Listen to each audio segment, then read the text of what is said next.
anniversaire symboliquement importante, un centenaire, de s'intéresser à l'histoire de l'hispanisme, à son identité, ses méthodes. L'activité d'aujourd'hui, que nous avons intitulée pour une archive de l'hispanisme, fait partie de ce projet et décline une modalité de ce questionnement.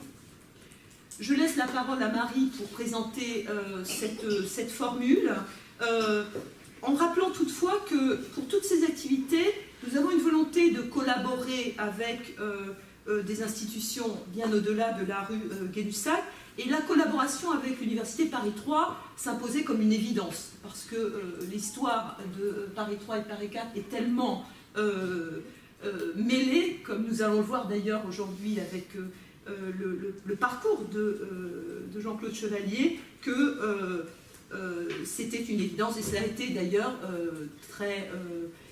ça a été mis en lumière par la première séance avec Augustin Redondo. Voilà, donc on est particulièrement heureux en tout cas que ces 4 séances aient donné lieu à une collaboration avec Paris-Sorbonne, que entre Censier et Gay-Lussac, il y a quoi, 1 kilomètre voilà. Au moins 1 kilomètre et au moins 10 minutes à pied, les choses aient circulé de façon particulièrement sympathique. Un des regrets d'ailleurs que nous avons eu très rapidement, c'est de ne pas avoir eu cette idée avant, puisqu'il y a eu donc un certain nombre de disparitions, malheureusement.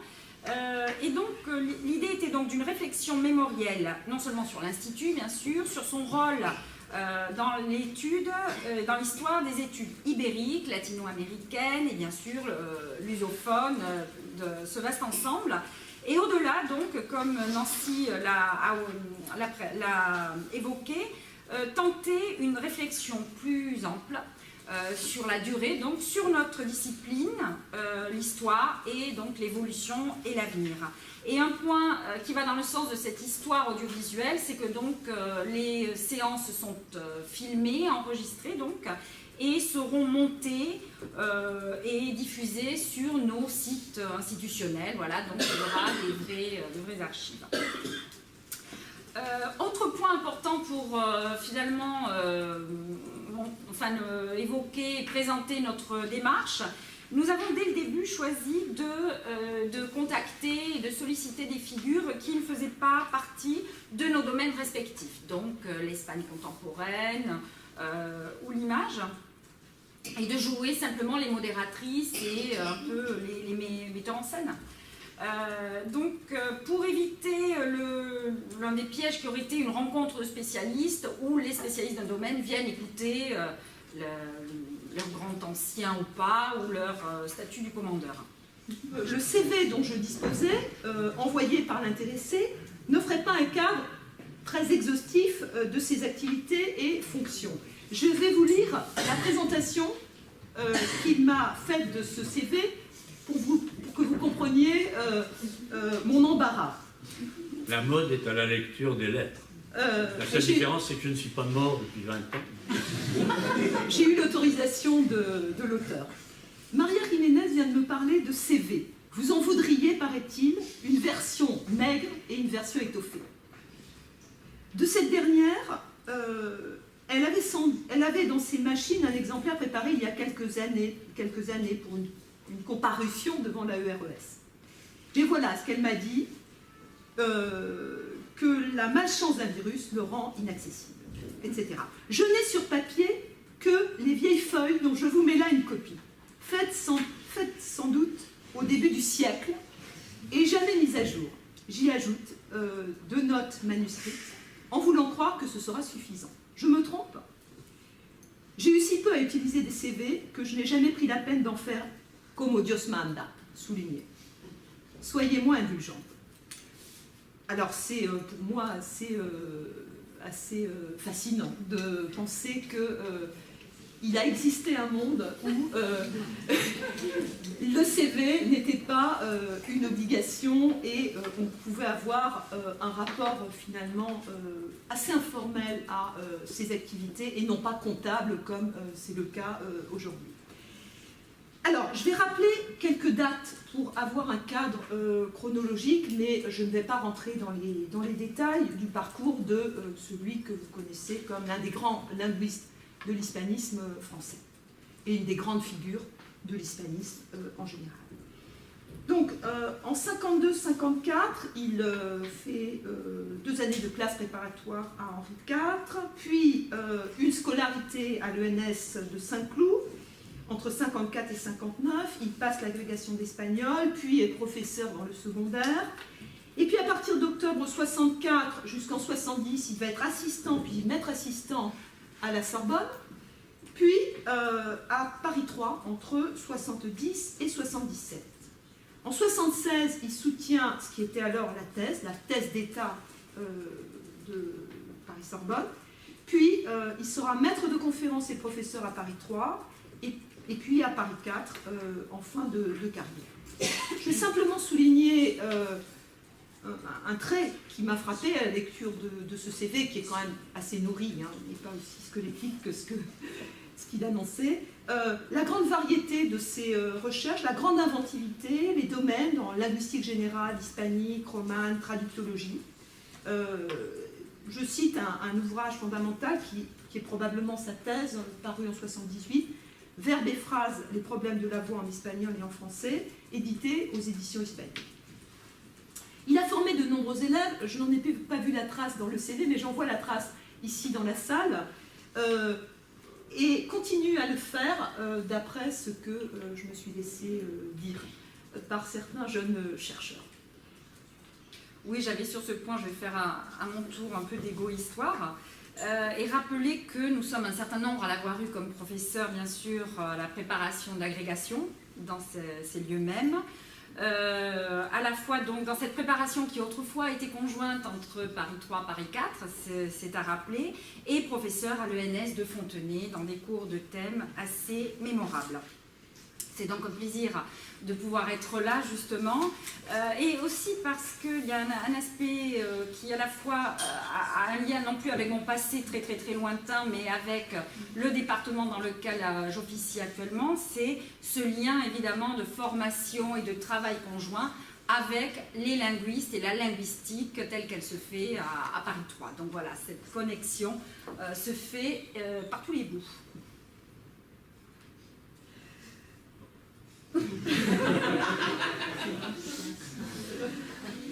Et je crois qu'on peut vous laisser la parole. Ah. Non, parce que, étant donné que j'ai un collègue qui porte le même prénom et le même nom que moi, et qui fait de la linguistique, mais lui, française, moi, espagnol, mais il s'est trouvé plusieurs fois ensemble, lui et moi, dans la même salle. Et une fois, dans un jury de thèse. Et le président a dit « Je donne la parole à Jean-Claude Chevalier ». On est resté muet, là, mais non, on ne savait pas ce qu'on devait parler. Bon, écoutez, je vous remercie de m'avoir invité, mais comme vous l'avez dit, c'est angoissant. Et il fallait que je choisisse ce dont j'allais parler. J'ai pris des notes, j'ai écrit des choses à toute allure, et ça ne me servira pas. Je viens de m'apercevoir en entrant dans cette salle que j'ai oublié mes lunettes. Donc, je serai obligé de parler de mémoire, et le temps qui me reste est aussi beaucoup plus court, donc je vais le compresser. D'autre part, il y avait des choses méchantes que je devais dire sur certaines personnes. Elles sont dans la salle, je m'en abstiendrai. Elles n'étaient pas très méchantes.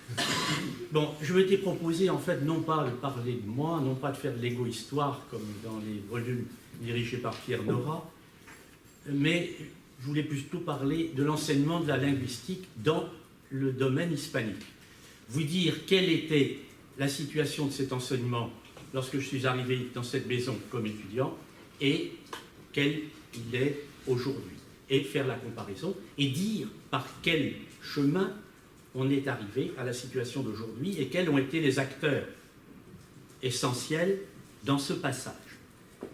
Alors, je rappelle une chose qu'avait déjà dite, et c'était peut-être l'obligation Augustin Redondo au mois de mai, quelle était l'organisation de l'enseignement. Il y avait 4 certificats, l'un, du moins pour ce qui était dans les langues vivantes, études pratiques, grammaire et philologie, littérature et un 4e certificat optionnel. Et lorsque je suis arrivé ici, on venait de créer la propédeutique. Il y avait très peu de temps, 2-3 ans, que la propédeutique avait été créée. Et elle a été supprimée en 1966.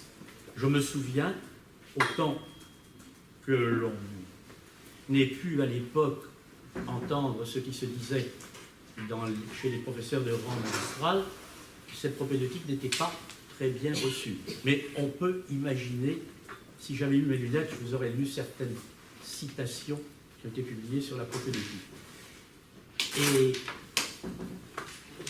sans doute, on n'avait pas peur d'employer le mot de sélection à l'époque, mais on avait sans doute jugé que les étudiants qui arrivaient dans l'enseignement supérieur, il fallait quand même faire un tri. Et cette... oui, mais les lunettes qui ne sont pas les miennes, ça me fait compter, je vois rien. Donc il y avait cette propédeutique, et cette propédeutique pouvait jouer, cette propédeutique jouait un mauvais tour à certains étudiants. Car la licence d'enseignement, pour ce qui était de l'espagnol et de l'italien, impliquait qu'il y ait eu un examen de latin. Alors on pouvait prendre le latin comme option en propédeutique, et tout allait bien. Vous aviez votre licence, mais ayant eu le latin propédeutique, votre licence était d'enseignement. Et il y en avait d'autres qui n'avaient pas fait de latin.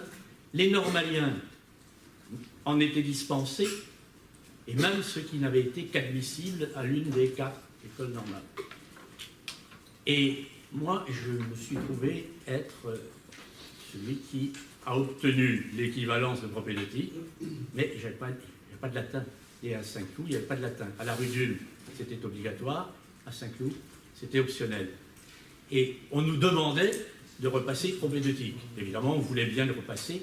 On était sûr que par la dissertation française et la 2e épreuve de spécialité, on compenserait un 2 ou un 3 en latin. Pas de salisette, on vous laissait repasser que le latin, ce qui impliquait que vous ayez 10. Et ça, c'était une sorte de, pardonnez l'expression, une sorte de vacherie. Bon, maintenant, revenons à la linguistique. Comme je vous disais tout à l'heure, il y avait le 2e certificat, 2e, qui était dans l'ordre dans lequel on nous recommandait de le passer, c'était grammaire et philologie espagnole. À l'écrit, il y avait un thème, et à l'oral, une interrogation de philologie. Ceux qui sont curieux iront regarder dans les grands dictionnaires les définitions de philologie. Si vous commencez déjà par littré, il dit sorte de savoir général, sorte de savoir général qui regarde les belles lettres, les langues, la critique, etc. Particulièrement étude et connaissance d'une langue en tant qu'elle est l'instrument ou le moyen d'une littérature. Si vous prenez Saussure, ce sera pareil, je ne vais pas le lire pour pas prolonger. Si vous prenez le Trésor de la langue française, c'est absolument pareil. Et la philologie, vous apercevrez que c'est toujours lié, sinon à la littérature, du moins aux lettres. Alors, littérature et des textes non littéraires, et c'était un travail qui vous permettait, avec des états de langue du passé, d'établir un texte et de faire une édition critique. Ça était relativement précis. Bon, ici, lorsque je suis arrivé comme étudiant, il y avait 2 personnes qui s'occupaient de cette philologie espagnole et pour laquelle il y aurait une interrogation orale. Il y avait Pierre Fouché, et Pierre Fouché n'était pas un enseignant de cette maison, il dirigeait l'Institut phonétique de la rue des Bernardins, et il rendait sans doute service à ses collègues de l'Institut hispanique en voulant bien assurer cet enseignement. Il venait en voisin, il habitait rue Claude Bernard, il n'y avait que plus tard quelqu'un de plus proche, c'était Bernard Potier, il habitait juste à côté ici. Bon, alors Fouché venait, faisait 1 heure de cours par semaine, je vais vous dire en quoi elle consistait, et puis il était assisté d'un monsieur qui s'appelait Avelka. Le nom lui paraissait étrange, et la personne elle-même était aussi étrange. Et donc, on assistait au cours, c'était dans cette salle, et Fouché venait donc 1 fois par semaine. Le cours, il le faisait debout. Il avait quelque chose sous les yeux, il ouvrait, et puis il disait, après un silence, le 6e dans la 5e rangée à gauche. Veuillez passer au tableau. Alors là, évidemment, quand on le savait, ça, on tremblait, on disait pour eux que ce soit pas moi, on se regardait, c'est toi, c'est lui, c'est pas. Mais au bout d'un certain temps, on s'est aperçu que le hasard n'était pas entièrement un hasard, car ceux qui devaient passer souvent au tableau étaient soit un séminariste, soit une religieuse. À l'époque, il n'y avait pas de problème de burkini ni rien, et les religieuses avaient la cornette et le séminariste avait la soutane. Passer au tableau, ici, et on lui disait d'écrire, prendre la craie et écrire un mot. Par exemple, je vais le dire en français, singere. Singere, bon, Fouché l'avait prononcé kingere, évidemment, mais bon. Alors, la personne, en général ecclésiastique, montait et il lui disait « Dérivez-moi ce nom. Qu'est-ce que ça donne, ce mot ?» Il demandait d'abord de mettre les quantités vocaliques. Marquer si c'était une brève ou une longue. Souvent, ça jetait la personne dans une profonde perplexité. Allez-y. La personne commençait. Le C initial. Non, monsieur, non, madame. Jamais mon père ou ma sœur. Hein. Non, monsieur. Il n'y a pas de C en latin. Je vois que vous ne savez pas grand-chose. Bon, eh bien, écoutez, je reviendrai la semaine prochaine. Il fermait la chemise, il repartait chez lui. Et alors là, je reviendrai la semaine prochaine. Il y avait des anciens qui savaient que quelquefois, il ne revenait pas la semaine suivante. Et donc, il existait un groupe qui s'appelait, je ne sais pas exactement, mais Bernard Potier et Patrick Chariot le soir, le groupe d'études. Groupe d'études. Et où c'était des étudiants qui se regroupaient librement et qui avaient des activités nombreuses. On apprenait des cours de guitare, m'a dit Patrick Chariot, et il y avait des tas de... Je crois que Bernard Potier, vous avez appris les castagnettes là-dedans. Et c'était une activité. Et alors, il y avait une délégation de ce groupe qui allait rue Claude Bernard et qui allait chercher Fouché, et Fouché revenait. Quant à Avelka, il faisait un peu la même chose, il plaisantait aussi. Il adorait plaisanter sur les patronymes. Alors là, il faisait des jeux de mots, des contrepétries. Et il prenait quand même dans le cours de temps en temps des mots latins et il les faisait dériver. Bon, voilà quel était l'enseignement. À l'oral, on passait soit devant Fouché, soit devant Avelka. Alors là, on préférait passer devant Avelka parce que c'était moins impressionnant. Fouché, il terrorisait. Alors qu'en fait, c'était un homme absolument... Enfin, moi, l'expérience que j'en ai eue après, quand je suis entré dans cette maison et que j'ai eu à interroger en même temps que lui, il était relativement doux. Alors, on passait l'examen, et à l'examen, il vous donnait 3-4 mots, il ouvrait un cantar de miocide, la cypress delita, il prenait une phrase, et puis il vous disait, parlez-moi de tel ou tel mot. Donc, vous deviez essayer de retrouver les timons et essayer de dériver pour expliquer l'état dans lequel vous trouviez dans votre texte, et puis comment on désertait cet état-là pour passer à l'époque moderne. Moi, je suis tombé sur Fouché, je ne sais pas ce que j'ai fait, il a été absolument indulgent, je crois qu'il ne collait presque personne. Et à la fin de l'interrogation, il me dit, dites-moi, chevalier, avec le nom que vous avez, je ne peux pas vous dire d'où vous venez, géographiquement, mais certainement vous venez d'un canton de l'Aude ou d'un canton du Finistère. J'ai bien vu, voilà, à l'époque, vous savez, un étudiant n'osait pas trop parler à un professeur à la Sorbonne. J'ai répondu modestement, oui, vous avez bien trouvé. Mais lequel des deux? Je dis le Finistère, mais je dis c'est pas le canton de Châtelain, c'est un peu plus au nord, dans le Léon. Et alors là, il a triomphé, mais il avait l'oreille. Et je me suis permis de lui demander, mais à quoi l'avez-vous reconnu? Il me dit, vous n'avez pas vu vos... Alors tout ça était dit avec un accent catalan, hein, il y avait tous les cailloux qu'il y a dans un barranco ou une riera catalane. Moi, je ne vais pas essayer de l'imiter. Mais il me dit, vous n'avez pas vu vos hauts. Vous dites, la côte, un autre. Ah, ben, d'accord. Et alors, paraît-il, ce trait, qui est vrai, je me suis aperçu après que j'ai eu beaucoup de mal à le corriger, et j'amplifiais un autre qui faisait rire quand je rentrais chez moi. Et bon, j'ai eu la moyenne avec ça. Bon. Vous voyez que enseignement linguistique, je ne pense pas qu'on ait pu appeler cela un enseignement linguistique. Alors, je suis tout de même venu dans cette maison. Comment je suis venu? Et qu'est-ce que j'y ai trouvé par ailleurs comme personnel? J'avais fait très peu d'espagnol parce que je n'étais pas allé au lycée. À l'époque, après la Libération, on avait créé des cours complémentaires et il y en avait dans des petits villages. J'étais dans un cours complémentaire, il n'y avait pas de deuxième langue, donc moi j'ai fait de l'anglais, j'ai fait de l'anglais pendant toute ma scolarité secondaire. J'avais fait très peu d'espagnol. Quand je suis entré à Saint-Cloud, l'administration venait d'obtenir une 4e année. D'ordinaire, on faisait 3 ans, plus ceux qui étudiaient une langue étrangère, 1 an à l'étranger. On venait d'obtenir une 4e année et qui était destinée à passer l'agrégation. Et l'école voulait qu'il y ait de plus en plus d'agrégés pour asseoir sa renommée. Mais ceux qui avaient fait lettres modernes, il n'y avait pas d'agrégation de lettres modernes, elle date que de 1960.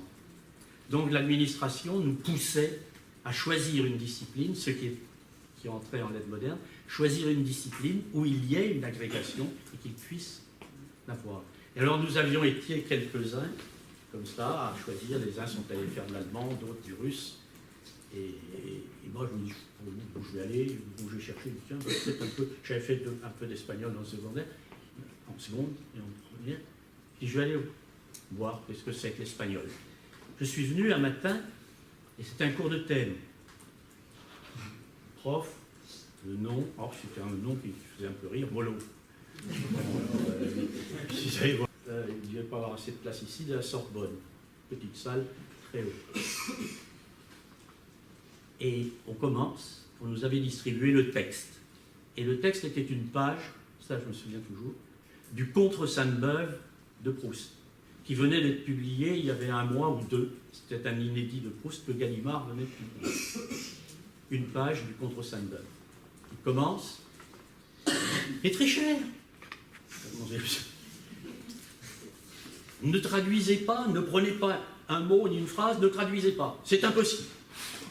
On doit prendre connaissance de l'entier du texte avant de commencer à traduire. Très bien. Et il s'exécute, il lit le texte. Je ne sais pas, c'est des choses, je pense c'est physique, je ne sais pas pourquoi, je ne sais pas l'expliquer.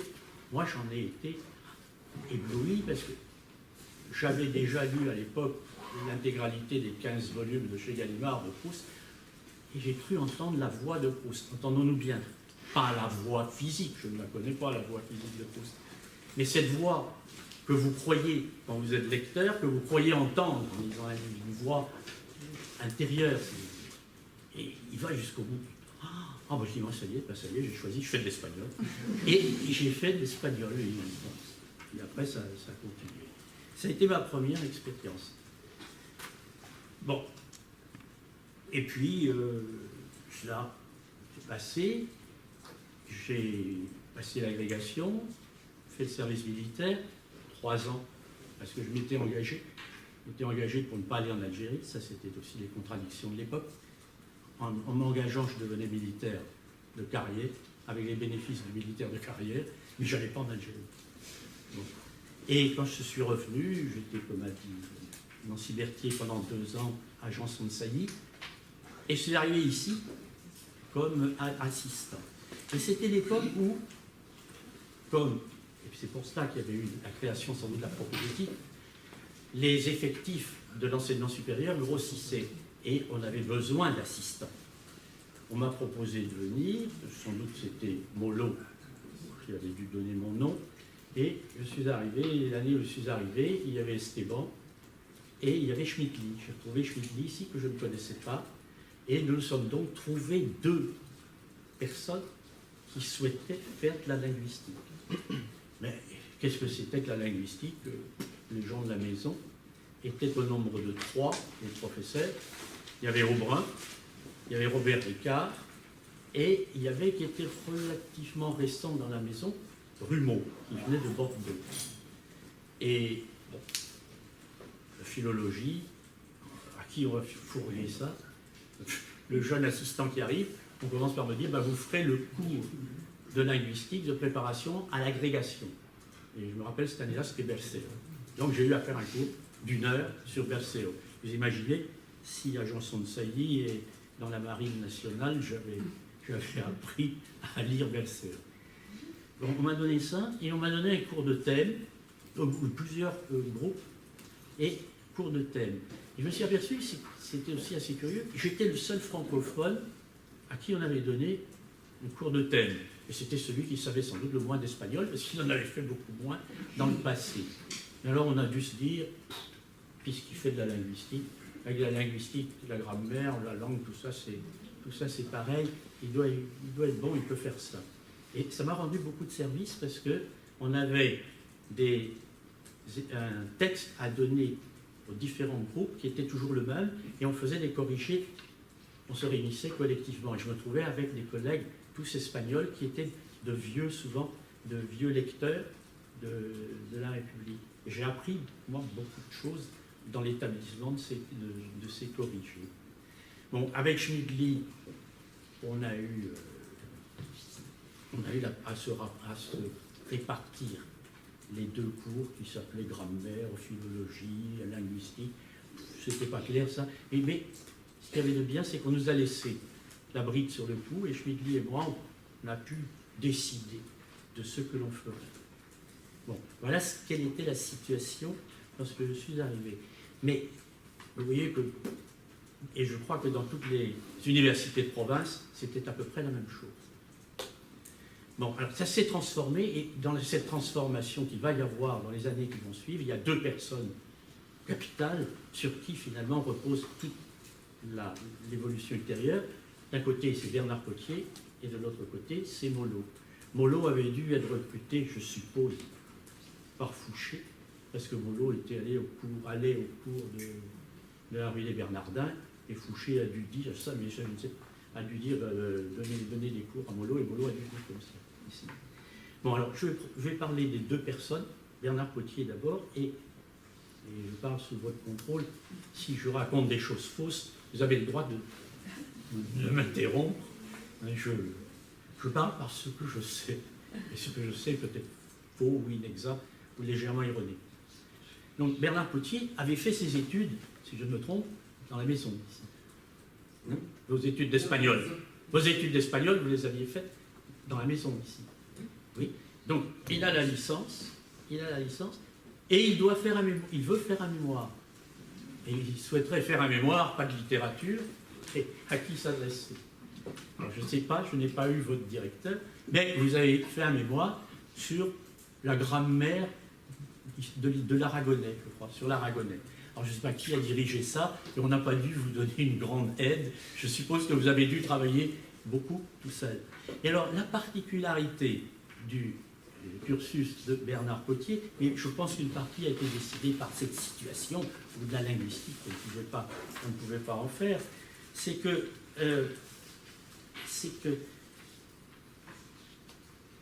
il a fait des études et suivi des cours de linguistique, mais hors de la maison, ici, tout ce qu'on pouvait écouter ailleurs, à l'Institut phonétique, où il passera l'examen, il aura un diplôme de l'Institut phonétique, mais il allait aussi à droite à gauche chez des gens, ou chez Dauzat, Albert Dauzat, et le jeune, enfin tout un ensemble de cours que vous allez suivre et qui n'étaient pas proprement des cours d'espagnol. Et pendant le même temps, il fait sa licence d'espagnol, fait son mémoire, passe le CAPES en 1949, l'agrégation en 1951, mais pendant tout ce temps-là, il travaille à sa thèse de linguistique, et pas dans un milieu d'hispanisme, il n'y a personne pour l'aider. Donc, il va se former à toute une linguistique qui ne sera pas proprement la linguistique, qui n'existait pas, la linguistique enseignée dans le monde hispanique.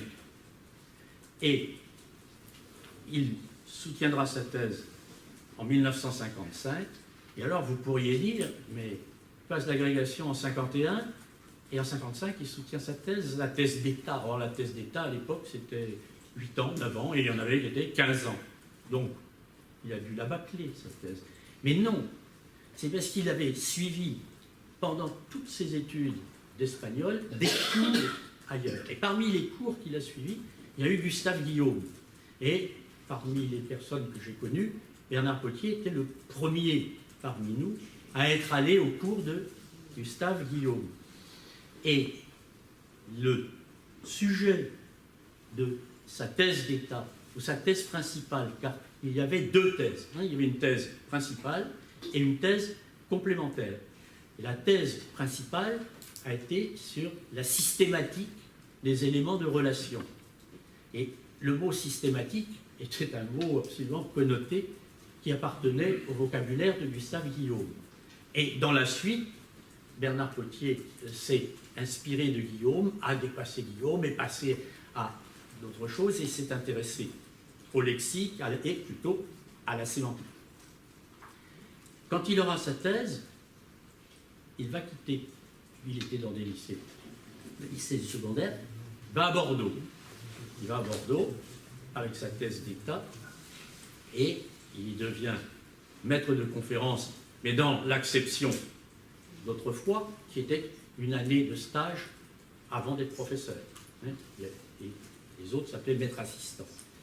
Il va passer 2 ans à Bordeaux et déjà probablement les cours qu'il avait et l'intérêt qu'il portait à d'autres langues que l'espagnol, à la linguistique générale, fait, je ne sais pas vos raisons, pardonnez-moi, je ne vous les demande pas, je ne suis pas juge d'instruction, et il ira à Strasbourg.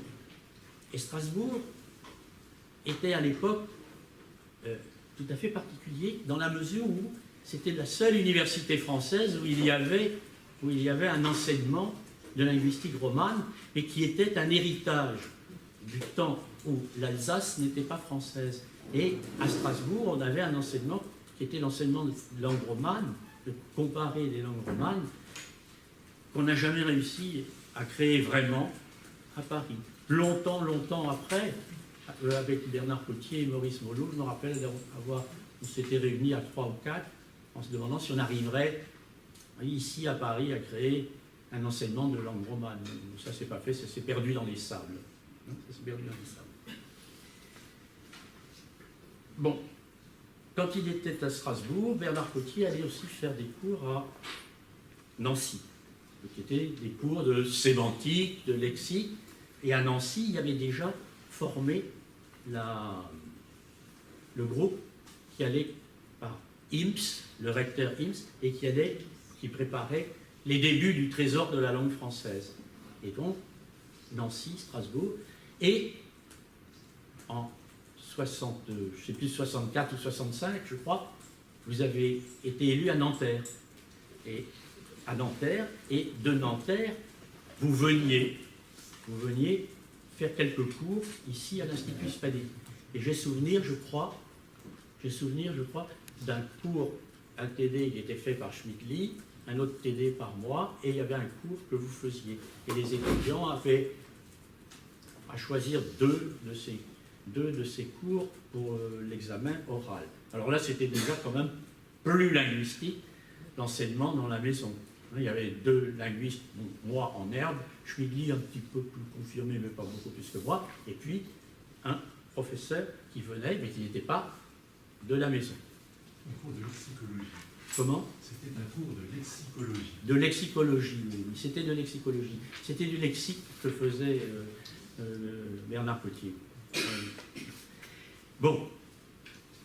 Et après, Bernard Potier sera élu à la Sorbonne, qui existait, Sorbonne en tant que Sorbonne, en 68. Et il sera dans cette maison. Alors moi, j'y étais encore. Et donc là, ce sera encore plus un enseignement structuré linguistique, on aura un professeur de linguistique dans la maison. Bon, l'autre personne qui a joué aussi un rôle comme Bernard Cotier a été Maurice Mollo. Alors c'est un parcours complètement différent. D'abord, Maurice Mollo était turc, il était né à Constantinople, il ne disait jamais Istanbul. Il était né à Constantinople et pour des raisons de santé, tout enfant, sa famille le fait venir à Paris. Ce qui expliquait sa claudication, cette oreille rentrée dans le crâne. C'était des maladies qu'on ne savait pas soigner à Constantinople et ses parents étaient venus à Paris. Et il y est resté. Il est resté à Paris.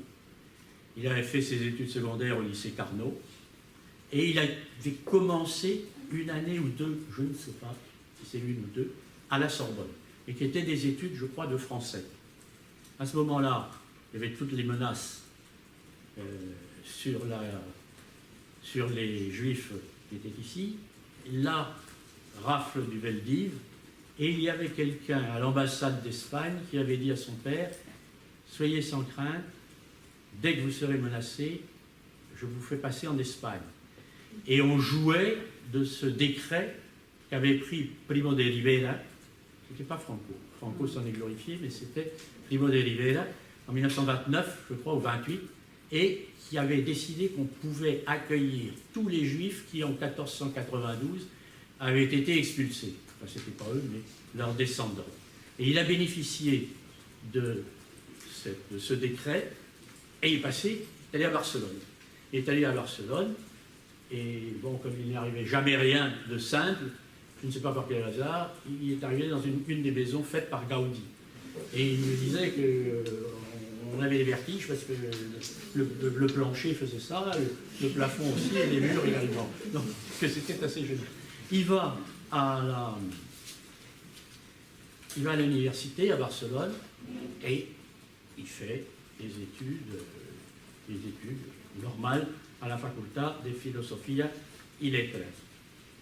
Il a la licenciatura sobresaliente y con opción al premio no sé qué, et ça s'est bien passé, il est un excellent étudiant, il décide de faire une thèse. Bon, il décide de faire une thèse, mais il ne va pas la faire à Barcelone. Alors, il ne la fait pas à Barcelone, je ne sais pas, je voudrais... Sans mes lunettes, je ne sais pas si je vais retrouver ça. Il va préparer une thèse, mais je ne sais pas qui le conseille, il va à Madrid. Il va à Madrid, et à Madrid, il va s'adresser, on l'a recommandé de s'adresser, à Lapesa. Il va faire sa thèse avec Rafael Lapesa. Et alors, Félix Monge, qui était catedrático bien après, à Saragosse, écrit, je vous dirai tout à l'heure où, et qu'il va à Madrid, Mollo, tal vez porque no viera clara su carrera profesional en la Universidad Barcelonesa. Muy probablemente no encontró los apoyos que hubiera necesitado en el ambiente académico. Decidió buscar un director, en Italie, un director neutral en la entonces Universidad Central, hoy Complutense, para sus estudios de doctorado. Et alors, sa thèse va porter sur le Fuero de Jaca, ce que bien après, Éric Beaumatin appelait la Faja de Cuero. Alors, ce Fuero de Jaca, il va donc préparer cette thèse avec Lapesa, et pour cela, il va pendant des mois et des mois parcourir tout le Haut-Aragon et la Navarre. Car il se trouve que le Fuero de Jaca, il y avait une multiplicité de versions, et souvent adaptées à des parlers qui n'étaient pas strictement les mêmes. Et alors il avait réussi, au cours de ses études, à faire qu'il y avait une sorte de coïnée provençal navarra et provençal aragonesa. Et il publiera cette thèse, il va être reçu dans de très bonnes conditions, et elle sera publiée par le CSIC, le Consejo Superior de Investigaciones Científicas, ce qui prouve que ça ne devait pas être une thèse trop médiocre. Il a cette thèse, il pensait qu'il allait pouvoir être catedrático, et à ce moment-là, il y a Mandamas, j'ai oublié le nom, ça c'est Molo qui me l'a raconté, qui était prof à Barcelone, et qui lui dit « Mire usted, Molo, usted es francés, vaya a Francia ». Pour désespérer, il est donc revenu en France en 1949, 5 ans, mais il ne pouvait pas faire grand-chose avec cette thèse sur le fouet del Jaca en France, et il va avoir différentes activités pendant quelques années, 3 années, où il va faire des enregistrements, il va faire des traductions, etc., etc. Et un jour, c'est là qu'il y a cette anecdote. Je ne sais pas si vous connaissez Maurice Ohana, le musicien, qui avait fait un oratorio sur le lianto por la muerte de Ignacio Sánchez Mejías de Lorca. Et cet oratorio devait être enregistré à Paris sous la direction de celui qui à l'époque était le grand chef d'orchestre espagnol, mais qui n'était pas en odeur de sainteté à Madrid. Il y était à Madrid, mais pas en odeur de sainteté. On lui a donné 4 jours pour venir à Paris pour l'enregistrement. Il arrive, tout le studio était préparé, tous les techniciens, et comme dans tout oratorio, il y a un récitatif. Por las gradas sube Ignacio, buscaba el amanecer, el amanecer no era. Il y avait un récitatif. Ce récitatif, c'était Maria Casares qui devait le tenir. Maria Casares, qui était déjà connue par ses films, et puis le fait qu'elle appartenait à la troupe de Jean Villard au Théâtre National de Chaillot. Les 3 jours qui sont là, elle est aphone, elle ne peut pas parler. Il faut chercher au pied levé un récitant, et là, Molo, à Madrid, avait fréquenté beaucoup de jeunes écrivains, poètes, universitaires, et à Paris, il avait fait la même chose, il était en contact avec des artistes. Et c'est Sergio de Castro, le peintre, dont vous avez dans certaines archives du lundi, il a été question de Sergio de Castro, qui était peintre, musicien, poète. Il était à Paris envoyé par Manuel de Falla pour étudier la musique. Et c'est Sergio de Castro qui a donné le nom de Maurice à Ohana, et Maurice, au pied levé, a remplacé Maria Casares. Ça m'a expliqué aussi pourquoi la lecture de la page contre Sainte-Beuve, d'où ça venait, cette façon, c'était pas une lecture ordinaire à haute voix d'un universitaire. Bon. Et il va probablement chercher à droite, à gauche, à suivre des cours, à se faire connaître, et c'est là qu'il est allé. Je ne sais pas si c'était les mêmes années que Bernard Potier, s'il l'a connu là, au Bernardin. Et chez Fouché, sans doute, il a fait venir ici. Et en même temps, il a découvert l'existence de Gustave Guillaume. Il y est allé. Alors là, il a été conquis, ça a dû être son chemin de Damas, et il est devenu guillaumien, et il a répandu la bonne parole partout où il est passé, ce qui fait que presque la plupart des guillaumistes de l'université française, enfin le plus grand nombre, étaient hispanistes. Il était hispaniste. Et bon, je vais me réinviter. J'arrive à l'année de mon diplôme, on appelait diplôme, parce qu'on appellera après certificat de maîtrise, et qu'on appellera maintenant master, c'était le diplôme. On était 2, il y avait Prigent, une personne peut-être ici l'a connu, on était 2, parce que Prigent a été assistant à Rennes, mais pour des raisons de santé, il a dû quitter l'enseignement direct et il est passé à l'enseignement par correspondance pour toute sa carrière. Et on était 2, on va voir Molo. Il nous faisait les cours de linguistique dans l'amphi Michelet, alternativement amphi Quinet. Et on était 2, on va lui demander est-ce qu'on pourrait faire un mémoire de maîtrise avec vous? Il dit, mais très cher, je n'ai pas le droit. Je ne suis pas professeur, je ne suis pas habilité. Nous ne savions même pas qu'il n'était pas français. Bon, alors il ne pouvait pas. Il en a parlé à Aubrun, et Aubrun a accepté. de signer. Donc Aubrun avait la direction officielle et Molot la direction effective. Et là, ça a été aussi encore quelque chose qui sortait de l'ordinaire. Hein, il n'était pas courant, vous savez, les rapports des étudiants à l'époque avec les enseignants. Bon, les étudiants ne savaient pas qui était professeur, qui était ceci, qui était cela. Tout le monde était professeur. Mais Molot, il nous a traités d'une façon particulière. Il n'y avait pas de salle de prof, bien sûr, ici. Et toutes les semaines, on devait le rencontrer, Jean et moi, et parler de notre mémoire, où on en était. Alors c'était l'épée dans les reins, perpétuellement. Et il nous emmenait, comme il n'y avait pas de local où nous rencontrer, au café. Mais au café, Molot parlait comme s'il était dans cette salle, ou dans un amphithéâtre. Et j'ai souvenir, il y avait une jeune femme avec un enfant de 2-3 ans qui nous regardait comme on regarde les animaux au zoo, et il écoutait Maurice Molot parlant de lexigénèse, morphogénèse, subduction, et tout ça. Le môme, à un certain moment, il s'est mis à pleurer avec une violence. Mais non, alors la mère dit, mais non, le monsieur ne va pas te faire de mal. Bon, et toutes les autres personnes qui étaient dans le café se demandaient, mais quoi il parle? Bon, alors il nous recevait au café, il nous a reçus même chez lui, et bon, ça s'est bien passé. Aubrun est venu à la soutenance, et ça s'est très bien passé.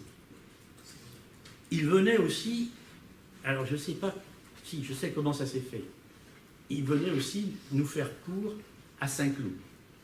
Et là, je l'ai découvert en 3e année, quand je suis rentré d'Espagne. Et en fait, c'était les agrégatifs de l'époque, et c'était Joseph Pérez, qui était président de Bordeaux, et Lucien Clar, qui était directeur. Ici, c'était Clar et Pérez, qui étaient agrégatifs, et qui étaient mécontents. Et les autres étudiants, l'autre normalien aussi, il y avait Bonnet, qui était de cette maison, étaient mécontents de l'enseignement d'Aubrun. Alors on était mécontents pour une raison simple. Aubrun, chaque année, partait aux États-Unis. Et il revenait faire ses cours avec le début de l'année civile, pas l'année universitaire. Donc il commençait ses cours vers le 10 janvier.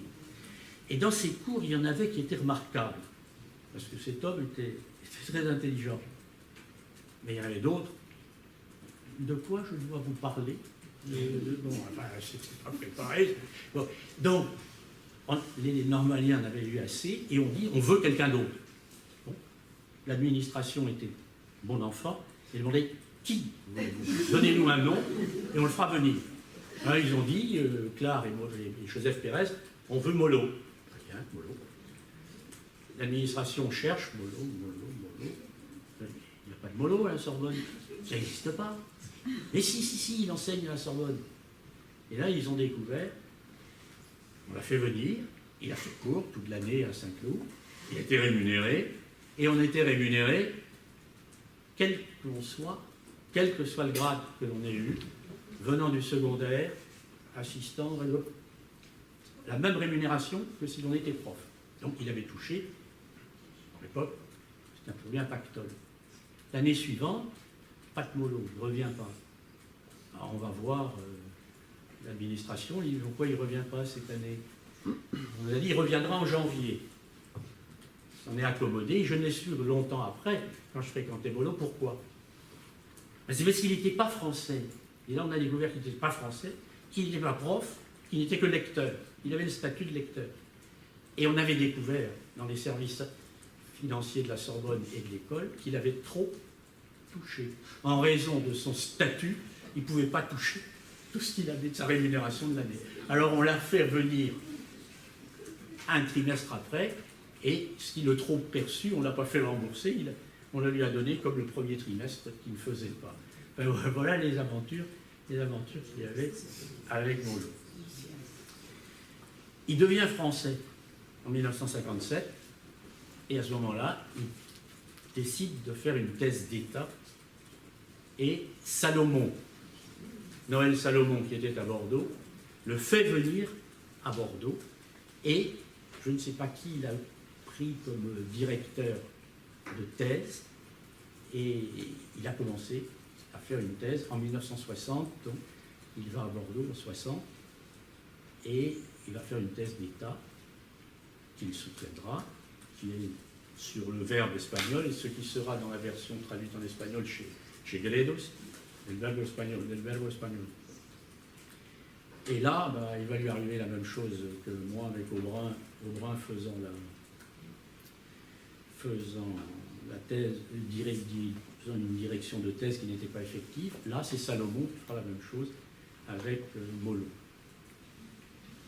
Bon, moi je suis arrivé ici dans cette maison donc en 64 et les assistants ne pouvaient être assistants que pendant 4 ans.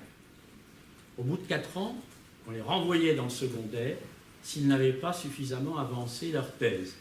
On leur demandait un certain nombre de pages qui permettaient de les inscrire sur ce qu'on appelait des listes. Alors il y avait une LAFMA, liste d'aptitudes aux fonctions de maître assistant. Bon, il faut que je trouve un sujet de thèse dans la maison. Brumeau, dans la linguistique, Ricard, dans la linguistique, Aubrun, la linguistique. Où je vais aller, oui, je vais chercher. Alors, je demande à Mollo, qu'est-ce que je fais, c'est bien joli. Et Bernard Potier je ne le connaissais pas.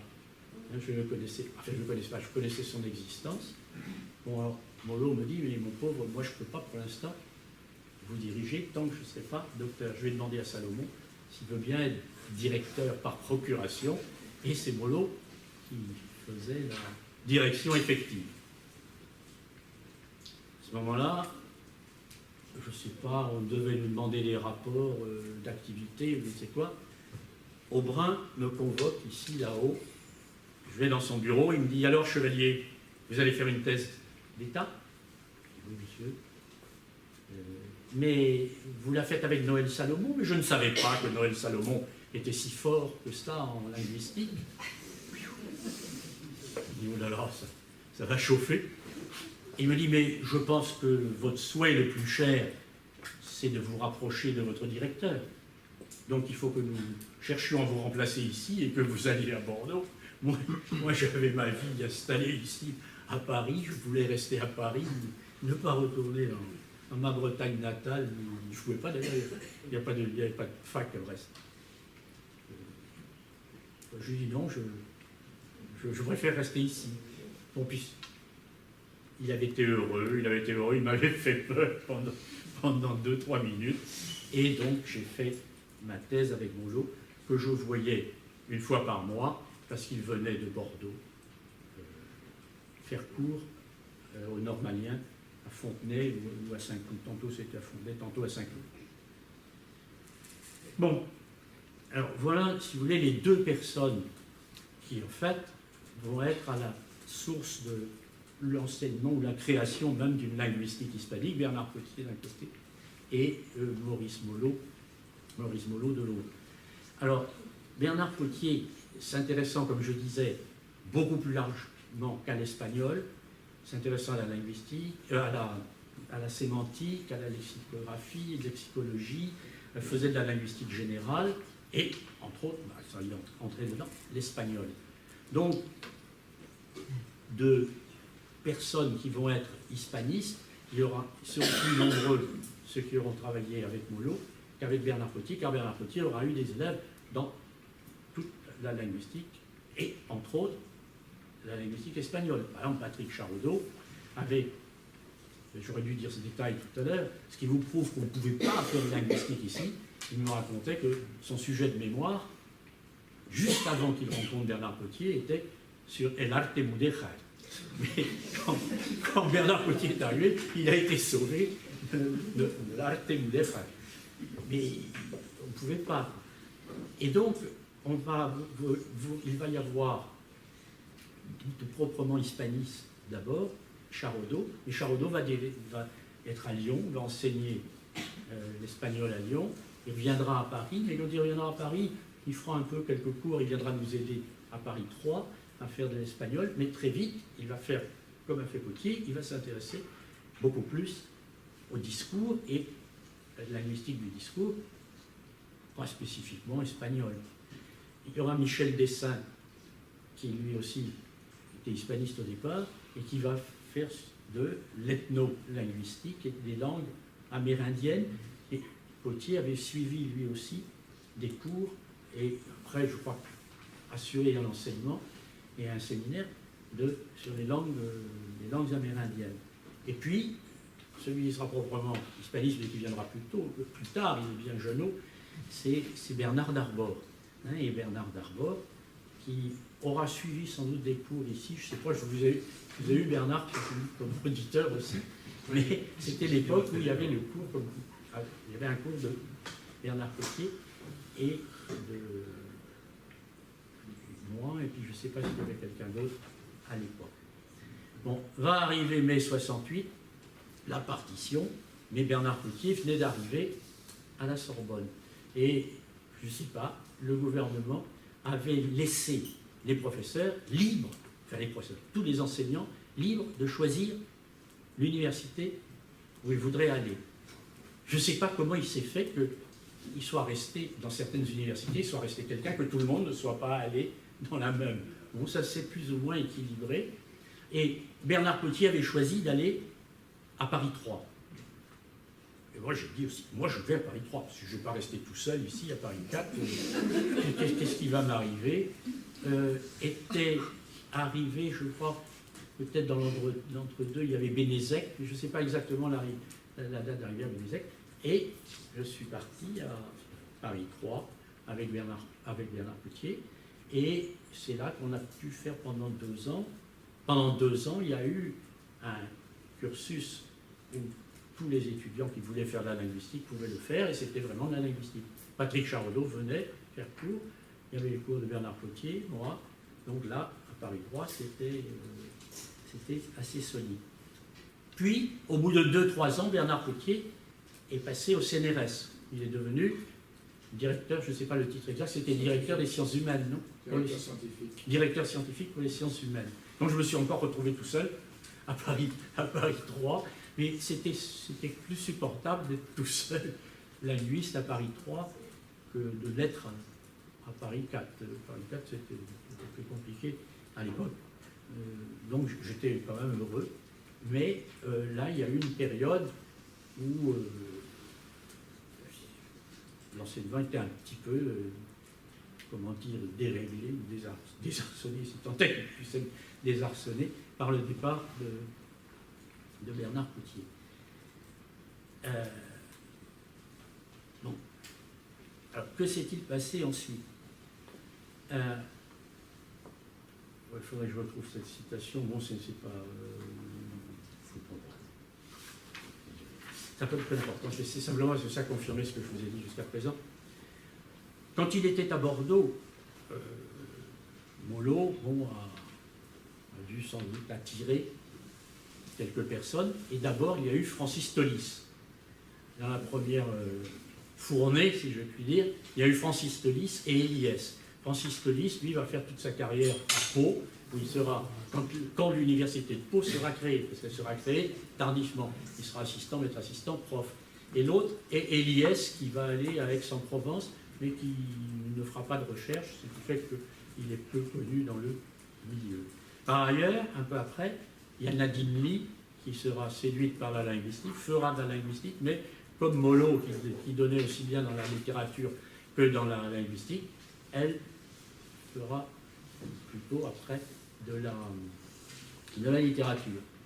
Et puis va arriver à Bordeaux quelqu'un qui vient de Bretagne. Et la citation que je voulais trouver, c'était celle de Jean-François Botrel. Et Jean-François Botrel raconte qu'à Rennes, il n'y avait pas non plus, c'était comme à Paris, d'enseignement spécifiquement linguistique. Votre père, Bernard, sans doute faisait comme faisait Fouché, il enseignait exclusivement de la phonétique historique.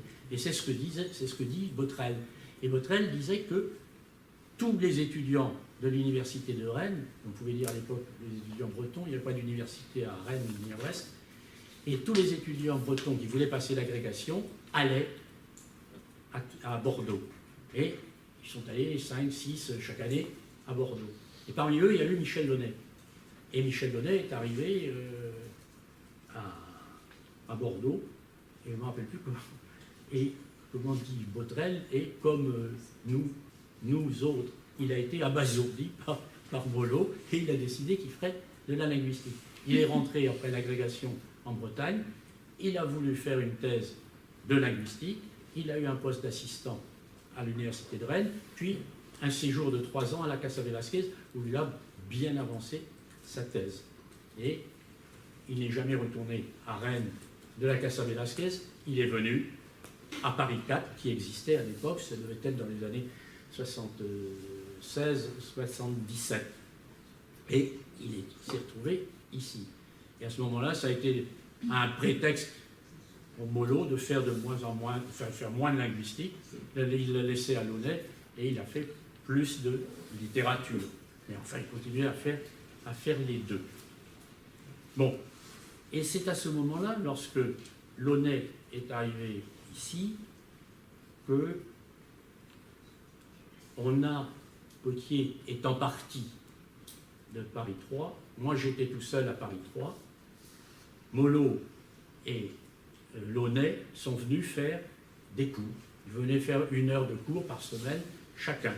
Et alors Molot, on lui avait demandé, je ne sais pas qui le lui avait demandé, vous ferez un cours sur les niveaux de langue. Alors les niveaux de langue, par provocation, il dirait, ça existe ça, et vous croyez, Jean-Claude, où je peux acheter un appareil qui mesure les niveaux? Bon, alors Launay et lui venaient faire cours à Paris 3, et moi je venais faire un cours, 1 heure de cours, ici à Paris 4. Et Molot était heureux, il disait, et vous Jean-Claude, nous arriverons bien à recoller les morceaux et à refaire la vieille Sorbonne. Et il y a eu une collaboration assez étroite pendant plusieurs années entre Paris 3 et Paris 4. Et Paris 3 a conservé ici, dans la maison, avait conservé des locaux, même lorsqu'il n'y avait plus d'enseignement proprement de Paris 3, ici. Puis, je ne sais pas, les affaires se sont envenimées, je ne sais pas très bien. La trouille, pardonnez l'expression, mais que certains avaient, moi je l'avais, c'est qu'on en était à vouloir partager tout. Et alors, la terreur que l'on avait, c'était que l'on partage la bibliothèque. Parce que ça, et je l'ai vu, les ravages que ça a fait bien plus tard, au début du 21e siècle, à la fin du 19e, du 20e, pendant 5, 6 ans ou 7 ans, avec Marie-France Delport, on allait faire cours pendant 15 jours ou 3 semaines à Louvain. Mais à Louvain, flamande, à Leuven. À Leuven, à l'Université catholique de Leuven. Et là, nos collègues hispanistes nous ont raconté qu'au moment du divorce, de la partition de l'Université de Louvain, à Louvain, il y avait la plus belle bibliothèque, sans doute européenne, universitaire. Elle avait été détruite en partie à la guerre de 14, et il y avait eu des aides américaines, nord-américaines et européennes pour la reconstitution de cette bibliothèque, dans la mesure où on pouvait trouver encore les documents. Et à la partition entre Louvain, la Neuve, c'est-à-dire la francophone, qui était dans un village de 15 ou 20 km à l'extérieur, ils ont décidé, ils n'arrivaient pas à se mettre d'accord, ils ont coupé en deux la bibliothèque. Alors, la première partie du Quichotte allait chez les francophones, et la deuxième partie du Quichotte restait à Louvain-la-Veuve. Bon, c'était une aberration, une stupidité intellectuelle. Heureusement, ici, ça ne s'est pas fait. Je ne sais pas comment ça s'est réglé ici, et ça ne s'est pas fait. Alors, il y avait encore en commun la gestion des éditions hispaniques, et puis, en fait, les éditions hispaniques tenaient au départ, elles avaient été créées par Aubrun et financées par des cours du soir. Aubrun avait organisé des cours du soir et qui étaient bien rémunérés, et cet argent, il avait décidé de le consacrer à la création des éditions hispaniques. Et ce qui a permis de publier des ouvrages qui, évidemment, du point de vue commercial, c'était impossible de vivre. Et ça marchait très bien. Jusqu'au jour où l'administration centrale, mais Aubrun n'était plus là, je ne sais pas si c'était déjà Paris 4, s'est aperçu que ça rapportait ces cours du soir. Et ils ont dit, mais pourquoi ça resterait à l'Institut hispanique et leur laisser cette manne? Allez hop, ce sera versé au budget général. Oh, il n'y avait plus grand-chose pour les éditions hispaniques. Et là, Paris 3 d'un côté, Paris 4 de l'autre, avaient décidé chaque année de verser une subvention. Et puis à un certain moment, comme ils se disputaient entre eux, le Paris 3 a décidé de ne plus verser. Bon, alors là, c'était la catastrophe. Et bon, par d'autres moyens, on a réussi à faire survivre les éditions hispaniques. Bon, alors, d'ici, l'heure tourne. Ici, moi, j'ai eu comme étudiant, sans doute la première personne qui a fait de la linguistique a été Marie-France Delport.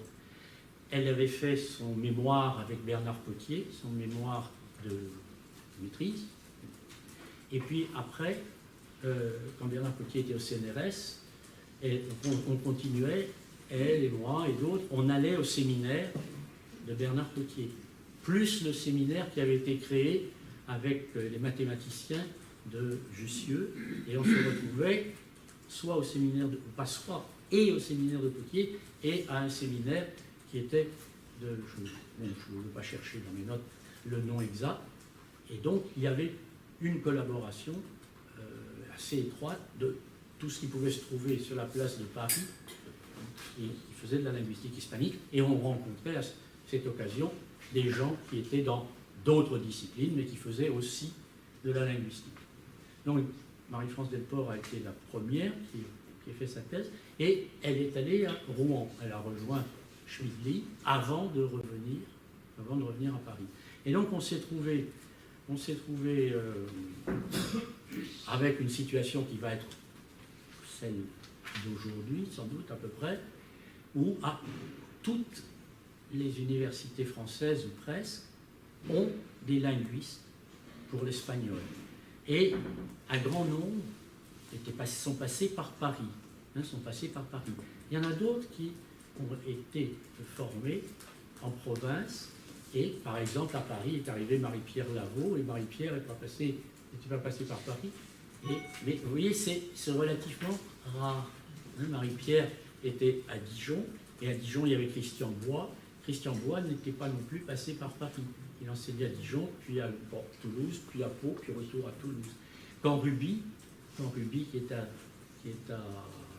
Toulouse, avait dû probablement d'abord faire une sorte de la dialectologie, puis il a fait cette thèse d'État, mais il n'était pas passé par Paris. Et ce sera encore le cas de Christian Lagarde à Perpignan. Mais autrement, à peu près, presque tous les autres sont, à un titre ou à un autre, passés par Paris et ont travaillé avec Potier ou avec Molot, ou après, plus jeune, avec moi. Et donc, à Paris 3, comme le temps que j'y étais, Paris 3, j'ai eu au moins 3 étudiants. Puis 3 étudiants qui sont devenus linguistes. Ils sont passés tous les 3 par Paris 7,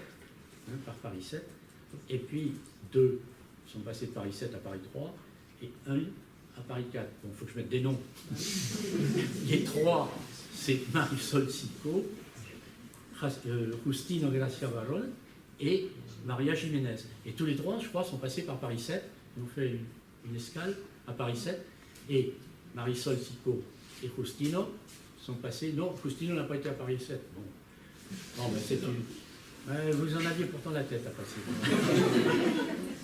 Mais enfin, ils se sont retrouvés, Marisol Sico et Justino à Paris 3, Maria Jiménez ici à Paris 4. Et il va y avoir, après, si je prenais par ordre alphabétique, vous allez avoir à Angers, à un certain moment, il y aura Christelle Fortino qui passera à Angers. À Arras, il y aura Philippe Renès qui avait travaillé avec Michel Launay. À Caen, alors à Caen, il y a aujourd'hui Emmanuel de Pontevès. Et à Caen, oui, j'ai le temps de dire ça. À Caen, il n'y avait pas plus d'enseignement de linguistique qu'ailleurs. Et j'avais retrouvé, je l'avais perdu de vue depuis longtemps, 5 ou 6 ans, Lucien Clar. Lucien Clar, que j'avais connu, mais il était plus âgé que moi, à Saint-Cloud et à Grégati. Et Lucien Clar était à Caen avec ce statut particulier qu'ont eu certains de chargé d'enseignement. Le chargé d'enseignement était quelqu'un qui avait sa thèse suffisamment avancée. On lui donnait la charge d'enseignement du professeur, c'est-à-dire à l'époque, vos cheveux vont se hérisser, 3 heures de cours par semaine, et c'était le statut de chargé d'enseignement, mais il était rémunéré comme maître assistant. Mais il avait cette charge d'enseignement des professeurs. Et il s'est trouvé qu'à un certain moment, il y a eu 3 agrégatifs potentiels à Caen. Il n'en avait jamais eu par le passé, et dans l'au-delà immédiat non plus. Alors, je retrouve Lucien Clare au jury d'agrégation. Le jury d'agrégation, parce qu'on venait d'en créer un deuxième. Pendant longtemps, il y avait un seul jury pour les hommes et pour les femmes. Et comme on ne mélange pas les torchons et les serviettes, elles n'étaient pas candidates ensemble. Donc le jury unique faisait passer d'abord les hommes, après les femmes, et l'année suivante, d'abord les femmes, et ensuite les hommes. Je crois, mon expérience, c'est que les hommes ont à s'en féliciter. Parce que le niveau était beaucoup plus élevé chez les femmes, et plusieurs qui étaient reçus à l'agrégation chez les hommes ne l'auraient pas été s'il y avait eu une agrégation unique. Les femmes, ça passait avant. Ça, c'est absolument certain. Et c'était une injustice totale, parce qu'on mettait le même nombre de postes pour les hommes que pour les femmes. Donc, c'était pas... Et... Oui. Je veux dire, pourquoi est-ce que je dis ça? Clare. Hein? Clare. Ah oui, la rencontre avec Lucien Clare. Et il me dit, est-ce que tu voudrais pas venir à Caen faire quelques cours? Il dit, tu viendrais une après-midi par semaine et une fois par mois.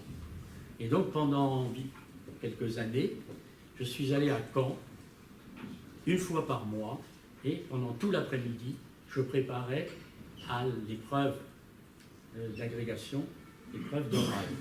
Et il se trouve que cette première année, il y avait les 3 agrégatives. L'une était Michel Collin, qui est devenu Michel Escamilla Collin, qui a fait de l'histoire. L'autre était Annie Bertrand, c'était Annie Molinier, qui était ici. Et la troisième, je me souviens du prénom. Et elle a enseigné longtemps au Brésil. Et il y a eu 3 agrégatives et 3 agrégés. Donc on était contents. Et je crois qu'il assistait, mais lui, il n'était pas agrégatif. Il y avait Jean-Pierre Etienne. Mais Jean-Pierre Etienne faisait la balade. Vous veniez à Paris, vous m'entendiez où je vous parlais à Paris et à Caen. Mais ce n'était pas l'année de Michel Escamilla, hein, c'était un peu plus tard. Bon, alors voilà, donc à Caen, il n'y avait personne. Et à Caen, maintenant, il y a quelqu'un. À Cergy-Pontoise, il y a Amélie Piel qui a été à Tours. À Grenoble, il y a eu Élodie Weber qui est passée par Grenoble. Et je crois que Marie-Pierre Lavaux était passée par Grenoble aussi. À Lille, il y a Yves Maquis. À Strasbourg, pas à Strasbourg, pardon. À Toulouse, il y a Casalbou. À Bordeaux, il y avait eu, à Limoges, il y avait eu Luquet. Et Luquet est venu à Paris 3. Alors à Paris, Paris 4 et Paris 3, il y avait beaucoup de gens. À Paris 10, il y avait Bernard Narbor. À Paris 13, lui, il n'a pas fait beaucoup d'espagnol, je crois pas. Patrick Charodiot, il fait... Tu as fait un peu d'espagnol? Au début. Un peu au début, oui. Un petit début. Hein, puis après, tu as fait de l'équipe de Gérard. Bon. À Reims, maintenant, il y a Sandra Barbery, je crois. À Rennes, il y a eu Michel Launay, qui est très peu resté, plus Christelle Fortineau. Et Christelle Fortineau était passée par Paris aussi. Et à Tours, il y a eu...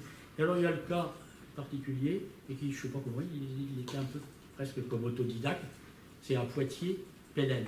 Parce que Pélène était, à un certain moment, très, très vite après l'agrégation, et quand il est arrivé à Poitiers, il s'est intéressé très très vite à l'informatique, et à l'informatique appliquée aux textes médiévaux.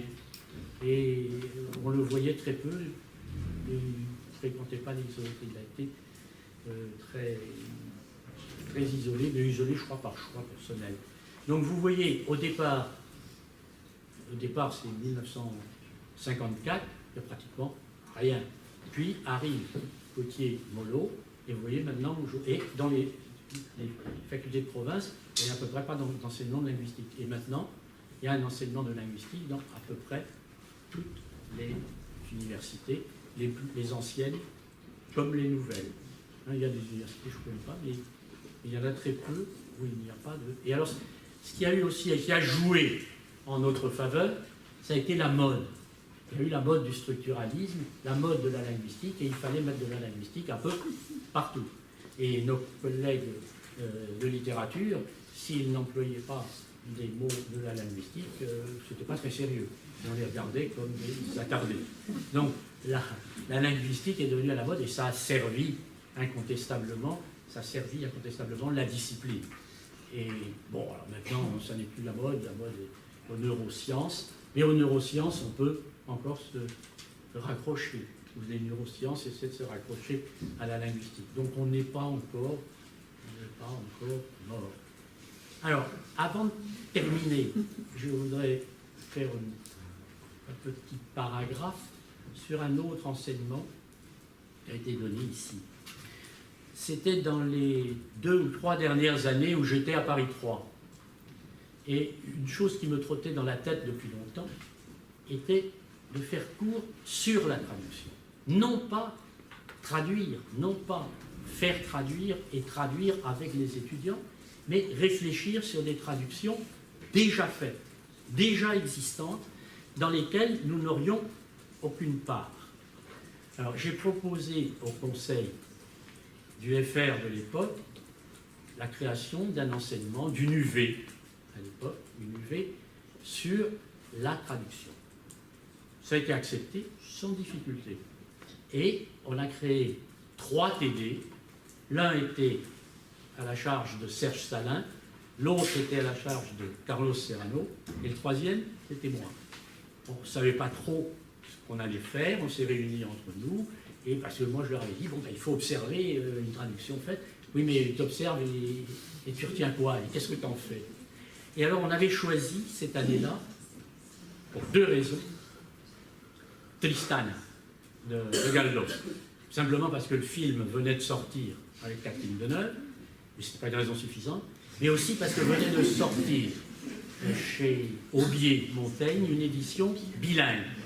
Et comme on faisait passer facilement les choses qui ne tapaient pas trop dans la poche des étudiants, en plaidant la cause, en disant ils achètent un seul volume et ils ont tout ce qu'il faut, ça a passé. Et on a travaillé sur Tristana pendant 1 an. Au bout d'une année, moi ça m'avait passionné, Serge Salin aussi, on a reconduit la chose. Carlos Serrano, qui était de nous 3, celui qui était le moins directement intéressé par la langue, il préférait l'histoire, s'est retiré. Et il a été remplacé par Michel Guillemat, ce qui a rompu un peu à ce moment-là l'unité, mais on a continué à travailler avec Serge Salin, et Serge Salin a encore tenu 1 an ou 2, et puis à ce moment-là, c'est le moment où je suis venu à Paris 4. Et donc, c'est Guillemat qui s'en est occupé, puis ça a dû se perdre dans les sables. Mais dans cet enseignement sur la traduction a continué, non, ça a continué? Continué, oui. Ah bon. Après le départ de Guillemat, on a continué. Ah, vous avez continué? Toute cette année, oui. Ah bon. Et ici, moi j'ai continué, puis après, il y a Marie-France Delport, qui l'a fait pendant de nombreuses années, et puis maintenant, Élodie Weber. Et alors, petit à petit, on ne s'est pas contenté de Tristan. On a pris d'autres ouvrages, d'autres traducteurs, on a pris dans tous les sens, des ouvrages français traduits dans la langue étrangère et des langues étrangères traduites en français. Les ouvrages anglais traduits en français, des ouvrages français traduits en anglais. Et après, on est arrivé avec Madame Bovary et on avait 36 à 37 traductions différentes de Madame Bovary. 6 ou 7 en espagnol, 5 en italien, 5 en anglais, 2 en catalan, 1 en brésilien. Puis après, les étudiants nous apportaient, pas à moi, là c'était à Marie-France Delport, on lui a apporté des Madame Bovary en bulgare, des Madame Bovary en coréen et en polonais. Malheureusement, elle n'en avait pas l'usage et elle se faisait expliquer certaines choses par l'étudiant, mais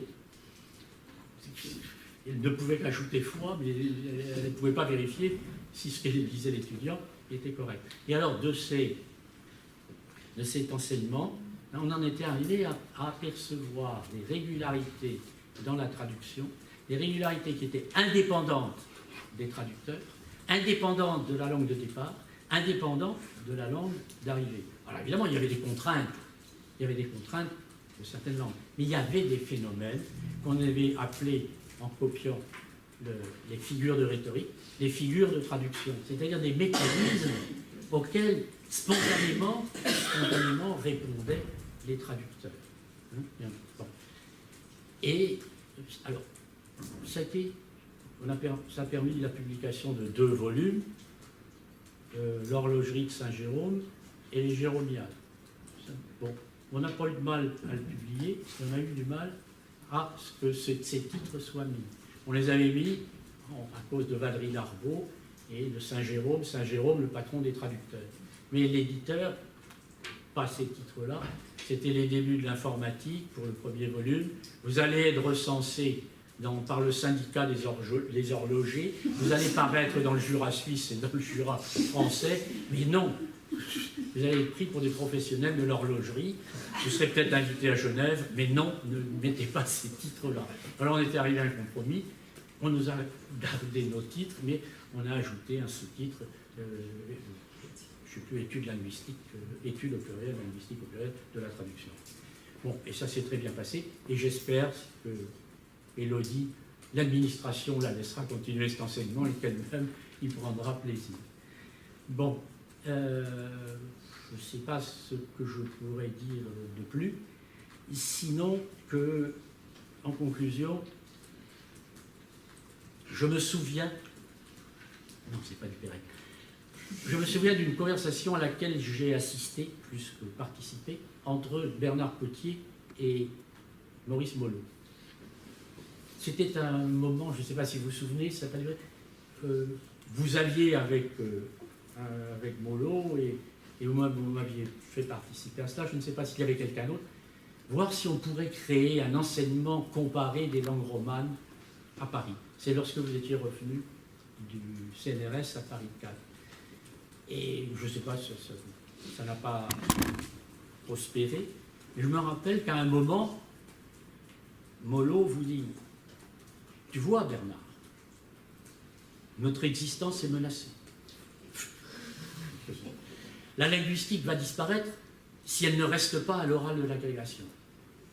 Nous n'avons la possibilité de rester que si il y a une épreuve de linguistique à l'agrégation. En France, tout ce qui n'appartient pas à la linguistique, à l'agrégation, n'existe pas. Alors, si vous voulez, je mettrai un vœu, c'est d'essayer que vous essayiez de défendre la linguistique en la maintenant à l'agrégation ou par d'autres moyens, et d'essayer de la défendre. Parce que, pour l'instant, elle reste obligatoire. Et par exemple, les autres épreuves qui étaient à l'oral de portugais ne sont plus obligatoires, elles sont optionnelles, et le portugais n'existe plus, c'est même le catalan qui l'a remplacé. Mais la linguistique reste, je crois, enfin, que je sache, non ?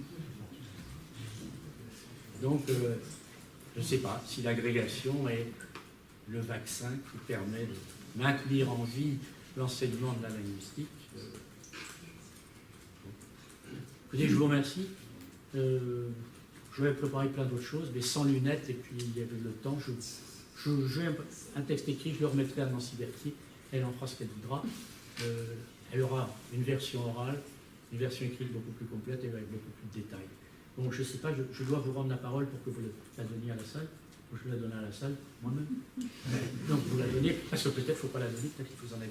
On a ça. Non, je voudrais d'abord, avant de donner la parole à la salle, vous remercier infiniment. Alors, nous vous remercions infiniment. Et puis comme pour la précédente séance, je me rends compte que 2 heures, enfin à peine 2 heures, puisque ça fait 1 heure de parole, c'est très très court. Il y a de nombreux aspects de votre exposé extrêmement riche sur, en fait, à partir de cette trajectoire qui touche à la fois des questions disciplinaires, pédagogiques, des trajectoires d'hispanistes, puisque nous avons vu défiler de nombreuses autres figures et leur détermination à des moments donnés. Enfin, il y aurait beaucoup de choses sur lesquelles j'aimerais bien vous entendre davantage, mais bon, le créneau est hélas réservé. Je crois qu'il y a un cours à 15h30. Donc, mais bon, il est préférable que nous restions sur notre fin et que nous ayons effectivement ce texte, et puis peut-être d'autres, et puis générer aussi d'autres récits, parce qu'il y a de nombreux éléments sur lesquels il serait vraiment passionnant d'approfondir. Donc c'est vraiment cela que je retiens. C'est trop court, j'aimerais que ça dure plus longtemps. Et Marie, je pense que c'est comme moi, nous avons de nombreuses questions, mais que nous n'aurons pas le temps de vous poser. Puis nous souhaiterions donner la parole à la salle. Alors, avant quand même de donner la parole à la salle, je voudrais revenir sur la bibliothèque, parce que vous n'aurez pas manqué de vous rendre compte qu'il y a eu un certain nombre de travaux qui ont été faits ici, et notamment ce couloir qui a été prolongé, la nouvelle salle des enseignants et la bibliothèque dont les travaux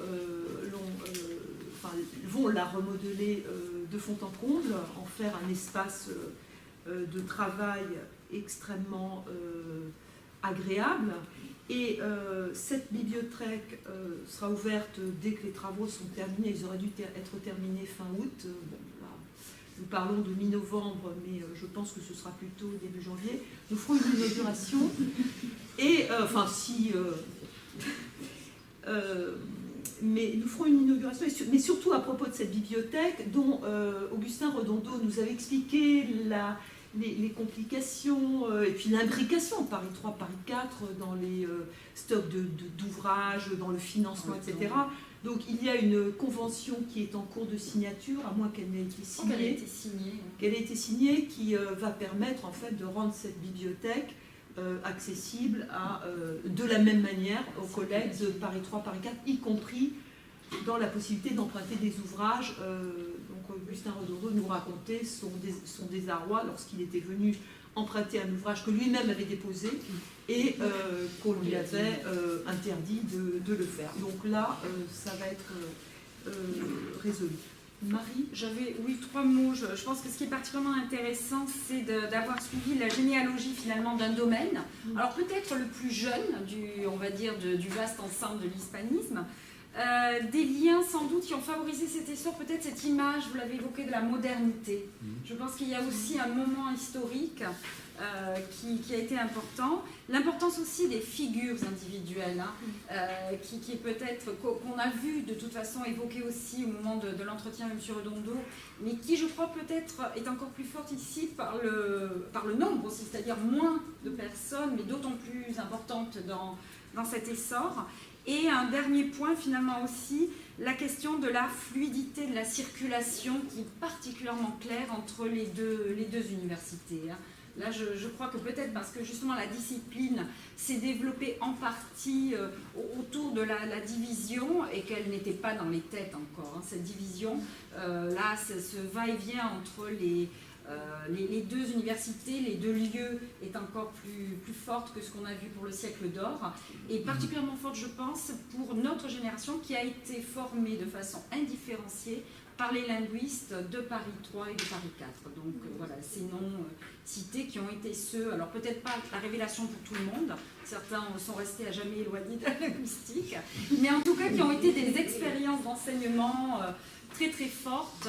Monsieur Launay, Madame Delport, vous-même ont été vraiment des repères dans nos formations. Et un dernier point, je pense que la présence et l'avenir de la linguistique, c'est à la fois l'agrégation effectivement et de façon très forte la formation initiale. C'est-à-dire que je pense que dans toutes les universités encore et les formations LCE, la présence dès la première année de la linguistique est un élément fondamental pour sa perduration. Voilà, donc je pense que c'est... Et je m'arrête là. Je peux dire un dernier mot. Non, c'est parce que vous avez parlé de la circulation, etc. Bon, évidemment, on a travaillé ensemble, je n'ai pas le temps de le dire, mais vous savez bien que, enfin vous savez pas, peut-être les linguistes entre eux parlent la molache. Je voulais vous expliquer pourquoi ça se donne. Je ne vais pas le dire, mais je voudrais rappeler quelque chose que j'avais dans mes notes, et ça me revient, et que m'a rappelé Patrick Charodot. C'était l'année où il enseignait, et Bernard Cotier et moi, les débuts de Paris 3. On avait à interroger, lui et moi, je ne sais pas si Bernard Potier peut-être y échappait, je ne crois pas. On avait un nombre incalculable d'étudiants à interroger à l'oral. Ça faisait 3 jours, et 3 jours, matin et soir. Et c'était horrible, on sortait de là complètement crevé.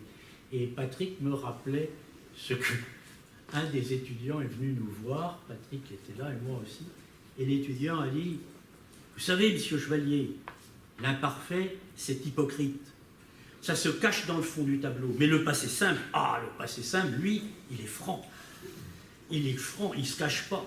Il vient sur le devant de la scène et il fait avancer l'action. Et alors, cet étudiant, on rigolait parce que c'est qu'est-ce que reçoit votre auditoire lorsque vous parlez.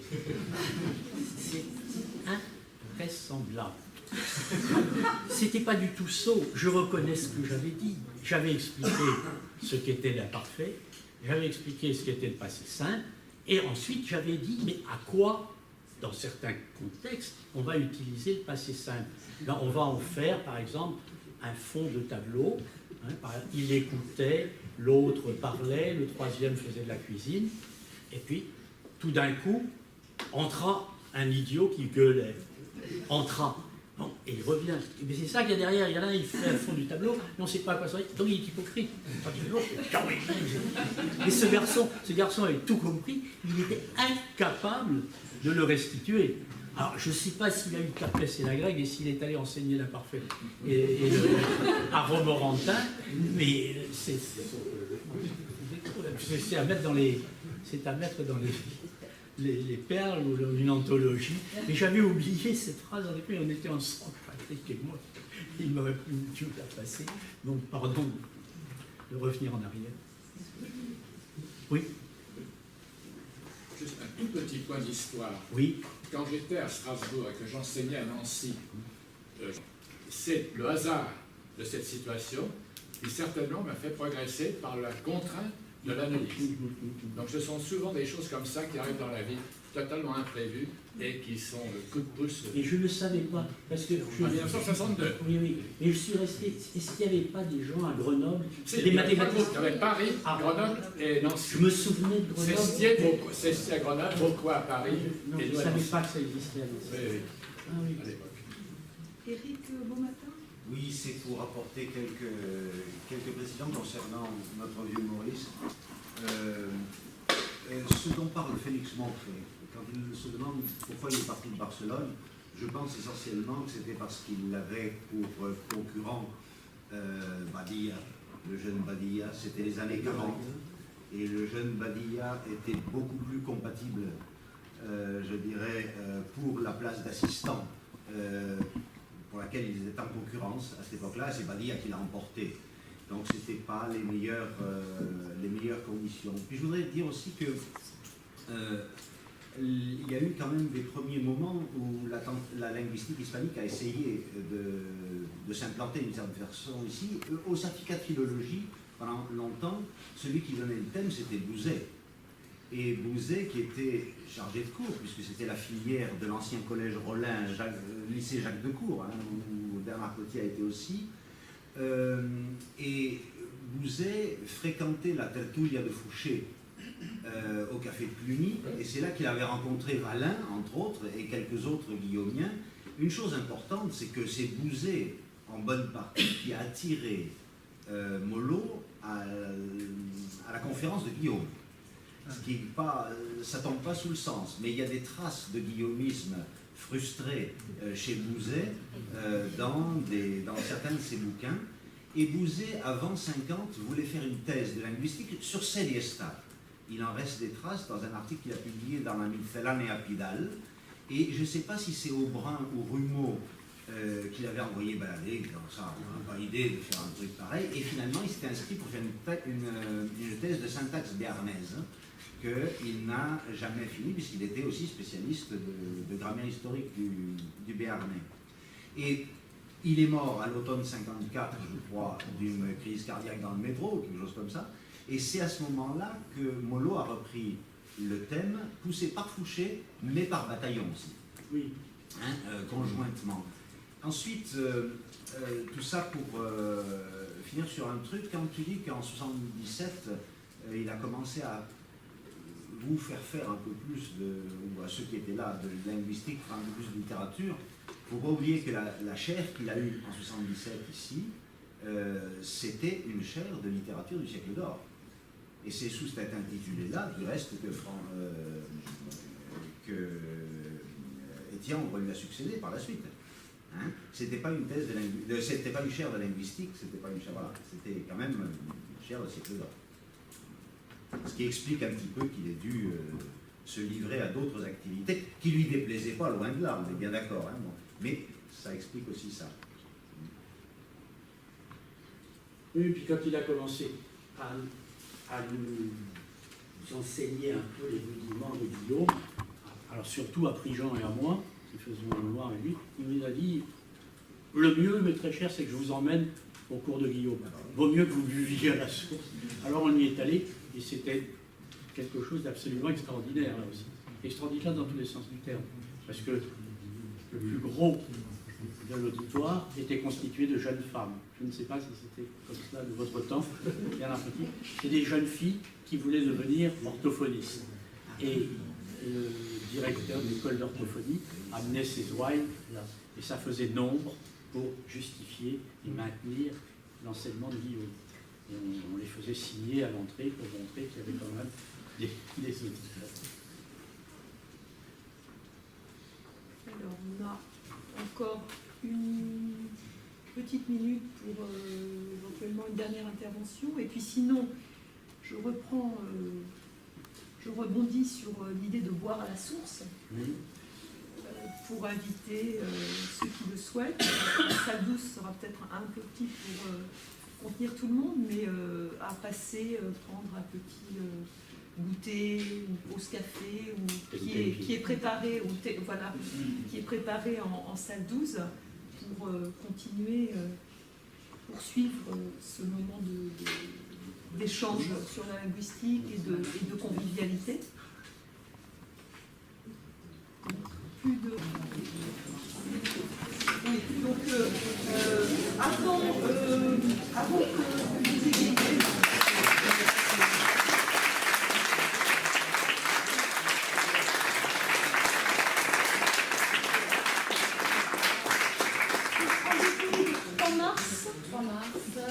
À la maison de la recherche, on espère, donc rue des Irlandais, on va essayer de faire là, et donc sans doute l'après-midi.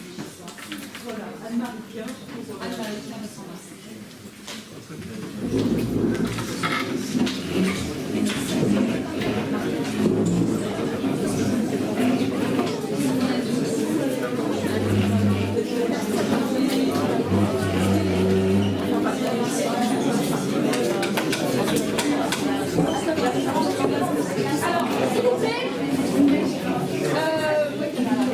Oui, les linguistes de toute génération sont conviés pour une photo de famille.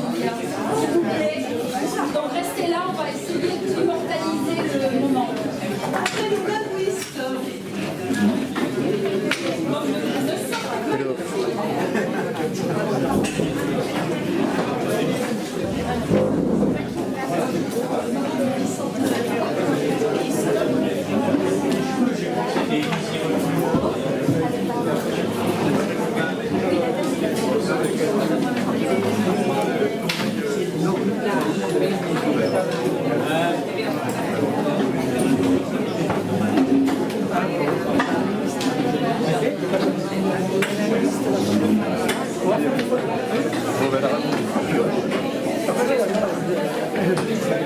No me traje el rímel.